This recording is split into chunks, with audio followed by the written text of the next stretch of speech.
A list of things to do before you die. അതാണ് bucket list. എൻ്റെ വലിയൊരു സ്വപ്നവും ആഗ്രഹമായിരുന്നു ഒരു സൂപ്പർ ബൈക്ക്. വേറൊരു ആഗ്രഹമായിരുന്നു എന്തെങ്കിലും എല്ലാ വർഷവും ഗോവയിൽ നടക്കുന്ന ഇന്ത്യ ബൈക്ക് വീക്ക് എന്നൊരു ഇവൻറ്റിൽ എൻ്റെ സ്വന്തം സൂപ്പർ ബൈക്കിൽ പോകുക എന്നുള്ളത്. എല്ലാത്തിനും അതിൻ്റേതായ സമയമുണ്ട് ദാസ എന്ന് പറയുന്ന പോലെ എൻ്റെ സമയവും സാഹചര്യങ്ങളും ഒത്തുവന്നത് കഴിഞ്ഞ വർഷമായിരുന്നു, ഡിസംബർ മാസം 2019.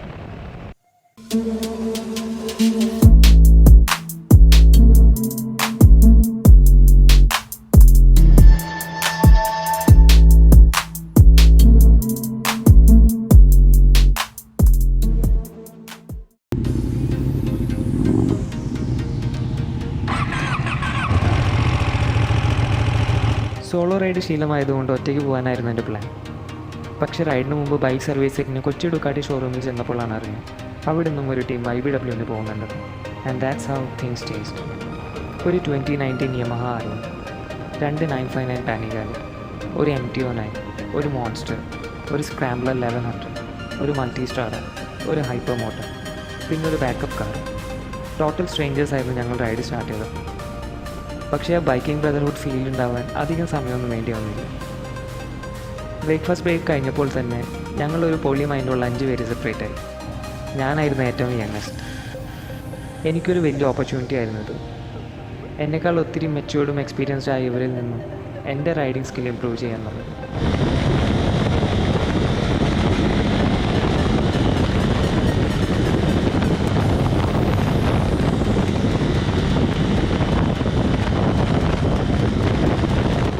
ഞങ്ങൾ പോകുന്നത് കോയമ്പത്തൂർ ബാംഗ്ലൂർ റൂട്ടായിരുന്നു.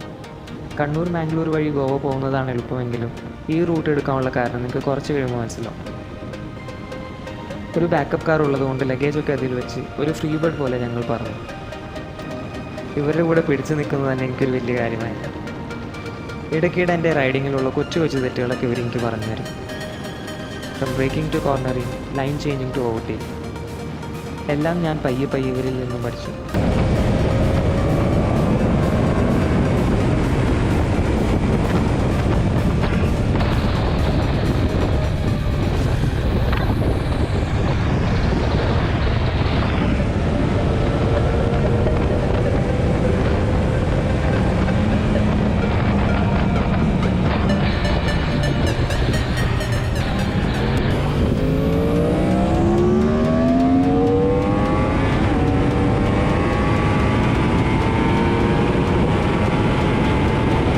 ഒരു 150-200 കിലോമീറ്റർ ഗ്യാപ്പിൽ ഞങ്ങൾ പെട്രോൾ അടിക്കാൻ നിർത്തി. ഒരു 15-20 മിനിറ്റ് റെസ്റ്റ് എടുത്ത് പിന്നെ ഞങ്ങൾ റൈഡ് കണ്ടിന്യൂ ചെയ്യും. അധികം വൈകാതെ തന്നെ പുറകിലുള്ളവർ ഞങ്ങളുടെ കൂടെ എത്തും. ഞങ്ങൾ ഈ ജാതി പോക്ക് പോയിട്ടും പുറകിലൊരു മയത്തിൽ വരുന്നവർ ഒരു 15-30 മിനിറ്റ് ഗ്യാപ്പിൽ ഞങ്ങളുടെ അടുത്ത് എത്തുമ്പോൾ എനിക്കൊരു കാര്യം മനസ്സിലായി. ലോങ് ഡിസ്റ്റൻസ് കവർ ചെയ്യാൻ സ്പീഡിനേക്കാൾ കൂടുതൽ ഇമ്പോർട്ടൻറ്റ് കൺസിസ്റ്റൻസി ആണ്. ഒരു 100-120 കണ്ടിന്യൂസ് ആയി ഓടിക്കുന്നതും ഒരു 150-170 വെച്ച് പിടിച്ച് കൊച്ചു ബ്രേക്ക് എടുക്കുന്നതും വലിയ വ്യത്യാസമൊന്നും ഉണ്ടായിരുന്നു. But since our bikes were asking for it, we didn't stop ourselves.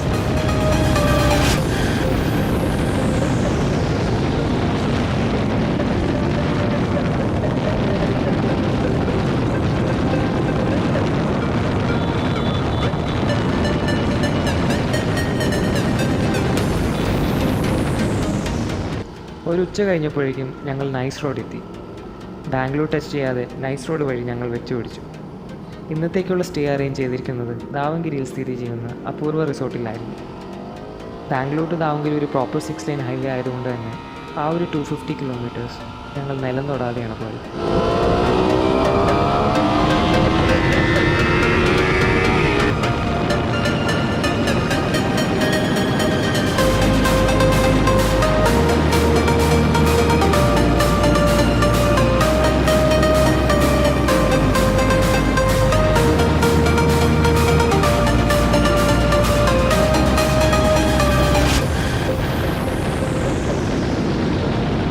പക്ഷേ സൺസെറ്റ് കഴിഞ്ഞിട്ടുള്ള റൈഡ് എനിക്ക് വളരെ ബുദ്ധിമുട്ടായിരുന്നു.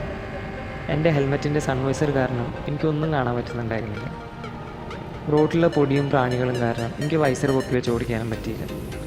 കൂടെയുള്ള ബൈക്കുകളുടെ വെളിച്ചം വെച്ച് ഞാൻ പയ്യെ മുന്നിൽ നിന്നു. ഒരു 7 മണി കഴിഞ്ഞപ്പോൾ ഞങ്ങൾ റിസോർട്ടെത്തി. അധികം വൈകാതെ തന്നെ പുറകിലുള്ളവരും കൂടെയായിരുന്നു. ആ രാത്രി ഞങ്ങൾ എല്ലാവരും കൂടെ കുറേ കഥകളും തമാശകളും പറഞ്ഞ് അവിടെ ഇരുന്നു. നെക്സ്റ്റ് ഡേ ഞാൻ എണീറ്റപ്പോൾ ഒരു 8 മണി കഴിഞ്ഞു. രാവിലെ ബ്രേക്ക്ഫാസ്റ്റൊക്കെ കഴിഞ്ഞ് ഒരു 10 മണി കഴിഞ്ഞപ്പോഴാണ് ഞങ്ങൾ റൈഡ് സ്റ്റാർട്ട് ചെയ്തത്. ഇന്ന് ഹൈവേയിൽ അത്യാവശ്യം ട്രാഫിക്കൊക്കെ ഉണ്ടായിരുന്നു. പല സ്ഥലങ്ങളിൽ നിന്നും IBW കാണാൻ പോകുന്ന റൈഡേഴ്സ്, ഹാർലീസ്, കവാസാക്കീസ്, ബജാജ് KTMs, അങ്ങനെ ഒത്തിരി ഗ്രൂപ്പ്സ്. റോഡ് നിറയെ പലതരം പല രീതിയിൽ മോഡിഫൈ ചെയ്തേക്കുന്ന ബൈക്കുകൾ. ദാവൺഗിരി ടു ഹുഗ്ലി അത്ര നല്ല റോഡൊന്നും അല്ലായിരുന്നു. റോഡ് പണി നടക്കുന്നതുകൊണ്ട് പലയിടത്തും നല്ല മോശം റോഡായിരുന്നു.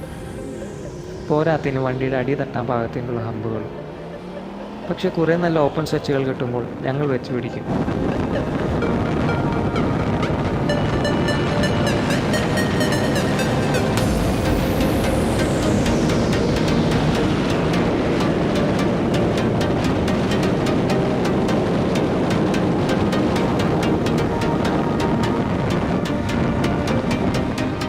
ദാവൺഗിരിയിൽ നിന്നും ഞങ്ങൾ അങ്ങനെ ഹുഗ്ലി എത്തി.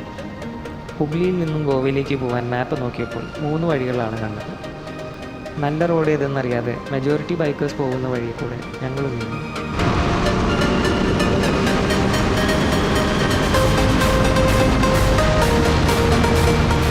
വെസ്റ്റേൺ ഗട്ട്സിലെ കാടുകളിൽ കൂടിയായിരുന്നു പിന്നെയുള്ള യാത്ര.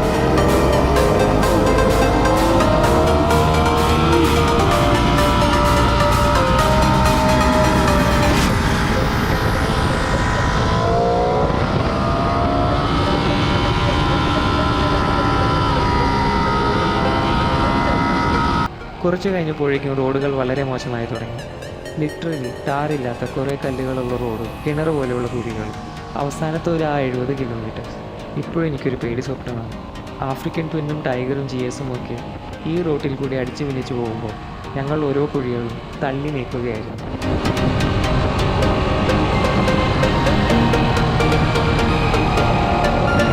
അങ്ങനെ അവസാനം ഞങ്ങൾ എങ്ങനെയൊക്കെയോ ഗോവ ബോർഡർ എത്തി. രാത്രി ഒരു 8 മണി കഴിഞ്ഞപ്പോൾ ഞങ്ങൾ ഗോവയിലുള്ള നസ്രി റിസോർട്ടിൽ ചെക്ക് ഇൻ ചെയ്തു. പിന്നെ അങ്ങോട്ടുള്ള വൈബ് അത് വേറെ ലെവലായിരുന്നു.